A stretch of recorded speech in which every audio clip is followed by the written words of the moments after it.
So hi everyone, welcome back to my YouTube channel that is Sasti Vlogging with Prerna Bisht. Myself Prerna Bisht, AIR 484 and NOSET 9 in very first attempt. तो guys आज मैं अपनी series continue कर रही हूँ that is high yielding topics. तो high yielding topics में मैं ऑलरेडी आप लोगों को बता चुकी हूँ ओबीजी, आप मेरे डिस्क्रिप्शन बॉक्स में जाके देख सकते हो। एमएसएन के भी मैं हाई यील्डिंग टॉपिक्स आपको बता चुकी हूँ।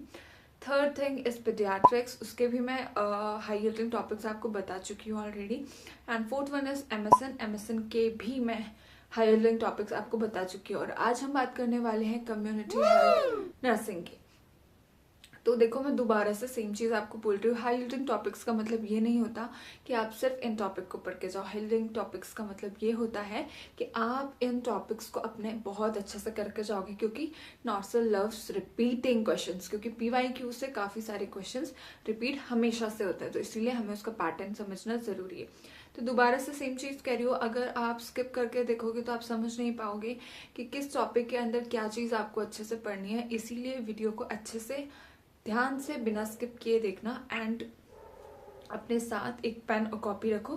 जैसे जैसे मैं टॉपिक का नाम बोल रही हूँ यू कैन नोट डाउन और एक अच्छे से लिस्ट बना दो, जैसे मैंने हमेशा से बनाई है, जिसमें मैंने हर सब्जेक्ट के बनाए थे A4 साइज में लिखकर।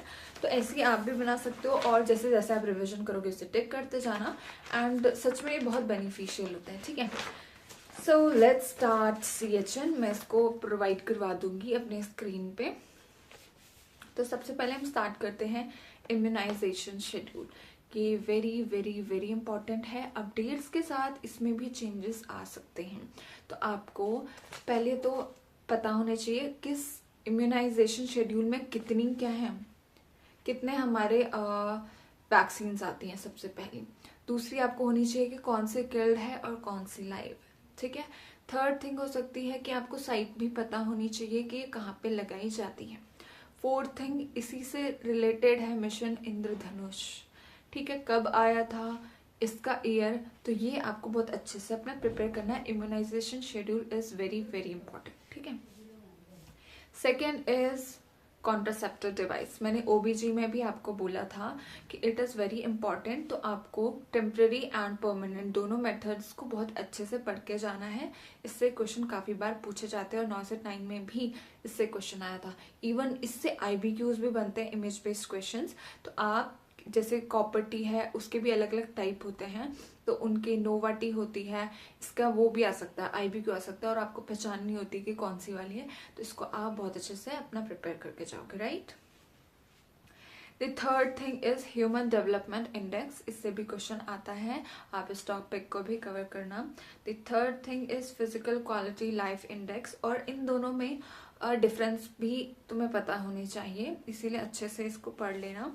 फिर उसके बाद आ जाते हैं यही मोर्टिलिटी रेट, मॉर्बिडिटी रेट, और सारे रेट्स जितने भी आते हैं हमारे, तो ये रेट्स का फॉर्मूला आप लोगों को बहुत अच्छे से याद होना चाहिए। इसीलिए मैं कहती हूँ कि 2 पेजेस अलग से लेना, और ये जितने भी टाइप के जितने भी रेट आते हैं कि बर्थ रेट किसे कहते हैं, डेथ रेट किसे कहते हैं, मैरिज और ये सब से रिलेटेड जितने भी रेट्स होते हैं, आप 1-2 पेजेस में उनको अच्छे से टेबल फॉर्म में बना दो ताकि आपको भी रिविजन करने में ईजी हो। ठीक है, उसके और करंट आपको याद होनी चाहिए। ठीक है, ये आपको गूगल में मिल जाएंगे अपडेट्स के साथ, हर ईयर चेंज हो जाते हैं। ठीक है, तो इसके बाद आता है अनीमिया मुक्त Bharat programme. It is very important. इसके सारी ऑब्जेक्टिव, पिल्स, डोजेस, कब स्टार्ट करते हैं, कब बंद करते हैं, एवरीथिंग आपको पता होनी चाहिए। इसके बाद आ जाती है HIV यानी एड्स एंड TB। ये 2 ऐसे मतलब कंडीशन है, डिजीज कंडीशन है कि आपको ये बहुत अच्छे से प्रिपेयर होनी चाहिए। डेंगू से भी क्वेश्चंस बनते हैं। एंड उसके बाद आता है एपिडेमियोलॉजिकल शीट, इसको भी आप अच्छे से पढ़ के जाओगे। उसके बाद ये ड्रग्स, NLP की भी ड्रग्स एंड HIV की भी ड्रग्स। मैंने बोला है दोनों टॉपिक बहुत इंपॉर्टेंट है, एड्स और TB, इसके ड्रग्स, इसका हर चीज, इसका माइक्रो ऑर्गेनिज्म, उसका रूट और सिम्टम्स और एवरीथिंग आपको इसके बारे में पता होनी चाहिए। ठीक है, उसके बाद किड्स कलर कोडिंग होती है, सुरक्षा क्लिनिक किड्स कलर कोडिंग, आप इसको पढ़ सकते हो। इसके बाद आता है हमारे पास हेल, HALE, ये भी आप अच्छे से पढ़ लेना। और इसके बाद आती है प्रोफाइलेक्सिस, मैं ऑलरेडी बता चुकी हूँ। ब्रेस्ट फीडिंग आपका पीडियाट्रिक्स में कवर हो जाता है। डॉट्स आपका वापस से TB में कवर हो जाता है। एंड इसके बाद है प्रिवेंशन, सबके primary secondary tertiary. Target high में मुझे काफ़ी सही लगे थे इसके क्वेश्चन प्रिवेंशन वाले टॉपिक के, तो आप वहाँ से अपना ये प्रिवेंशन वाला टॉपिक एकदम पक्के करके जा सकते हो। आपको कोई भी एग्जाम्पल दे देंगे और पूछ लेंगे कि किस टाइप का प्रिवेंशन है, जैसे आइसोलेशन और ये सब। तो ऐसे ऐसे टॉपिक्स आते हैं कि आप उसमें कंफ्यूजन खा सकते हो, इसलिए आपको अच्छे से पता होनी चाहिए कि प्रिवेंशन है क्या। लेवल ऑफ प्रिवेंशन आप अच्छे से तैयार करके जाओगे। इसके बाद एपिडेमिक, एंडेमिक, पैंडेमिक, स्पोरेडिक, ये सब आपको पता होनी चाहिए कि होता क्या इसका मतलब, ठीक है। कोविड से अब इतने क्वेश्चन नहीं आते हैं, बट फिर भी एक टाइम पे कोविड काफ़ी ट्रेंड में था जब वो स्टार्टिंग में आया था, काफ़ी सारे क्वेश्चंस कोविड से आए थे, तो आप मतलब कोविड फिर भी पढ़ के जाना। इसके बाद रॉकी माउंटेन फीवर और कावासाकी, ये तो पता नहीं, जो कावासाकी है ना, ये तो पता नहीं नॉर्सेट का फेवरेट ही भी हो चुका है। कावासाकी से हर ईयर क्वेश्चन आता है, हर year, so you have to prepare it very well, ठीक है। अच्छे से आप प्रिपेयर करके जाओगे कावासाकी, ठीक है। उसके बाद मॉन्टेक्स टेस्ट, ये भी आप अच्छे से करके जाओगे। ऑक्यूपेशनल डिजीज आ सकता है, आपको कोई भी डिजीज कंडीशन दी जा देती है और बोल देते हैं किस वजह से होता है। ऑक्यूपेशनल डिजीज भी काफ़ी इंपॉर्टेंट है।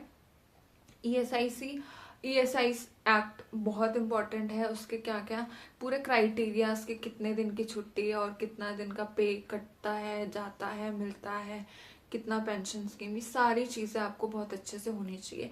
बाकी WHO, यूनिसेफ और ये सारी भी जितनी भी इंटरनेशनल और नेशनल एजेंसीज हैं वो आपको अच्छे से पता होनी चाहिए। वर्ल्ड बैंक और इसका हेडक्वार्टर्स, इसके लिए भी आप एक अच्छा सा स्टिकी नोट्स बनाओगे, वहाँ पे सारे सिटी और जो भी ये चीज़ें हैं हेडक्वार्टर्स, और इधर साइड से हेडक्वार्टर्स आप अच्छे से लिख के जाओगे कि WHO का हेडक्वार्टर कहाँ है, यूनिसेफ का कहाँ है, इसरो का कहाँ है, रेड क्रॉस सोसाइटी का कहाँ है। अच्छे से प्रिपेयर करके जाना, और कब आया था ये भी आप बहुत अच्छे से प्रिपेयर करके जाओगे। कॉन्ट्रासेप्शन मैंने आपको बता दिया है, तो अच्छे से करके जाना।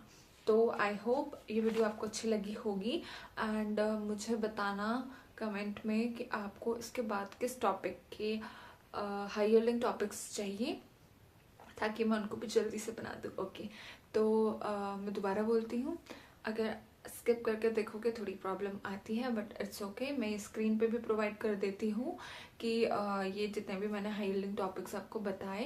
एंड मैं वापस से कह रही हूँ, एक अच्छे से बुकलेट बना लेना खुद से, ऐसा स्टेपलर करके, जहाँ पे आपके सारे मेजर सब्जेक्ट के हाई यील्डिंग टॉपिक्स हैं, ताकि आप उनको ईजिली टेक करते जाओ, ठीक है। तो अगर मेरी वीडियो आपको अच्छी लगी होगी, हेल्पफुल होगी, तो please like, share and subscribe ज़रूर करना, एंड कमेंट में ज़रूर बताना मुझे, क्योंकि बहुत सारी चीज़ें होती हैं जो मैं कवर नहीं कर पाती, और मे बी वो बहुत ज़रूरी होती है और मुझे आपको बताना ज़रूरी है। सो यस, अच्छे से पढ़ो, अच्छे से पढ़ाई करो। So like, share and subscribe ज़रूर करो। तो चलो ठीक है, बाय बाय, नेक्स्ट वीडियो में मिलते हैं।